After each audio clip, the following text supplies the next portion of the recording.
इसके वोल्ट और ampere check करने के लिए आपके पास एक मल्टीमीटर का होना ज़रूरी है, जो ये मेरे पास पड़ा है। तो वोल्टेज पर इसके वायर मैंने लगा दिए हैं। ये जमा का तार है, आप देख रहे हैं, और ये इसका मनफी का तार है। तो चलो हम इस मीटर को ऑन करते हैं, देखते हैं कि ये कितना वोल्ट देगा। तो ये वी है, आपको इसके वी पर इसको लाना है। तो ये आप इधर से देखते हैं 31,074 वोल्ट हमारे आ रहे हैं।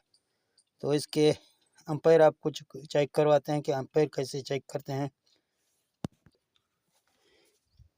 तो ये आपको फिर ले जाना है 40,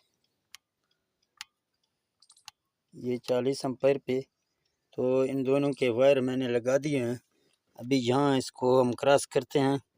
आप यहाँ देखते हैं, इसको ऐसे क्रॉस करना है। फिर आपको नीचे आप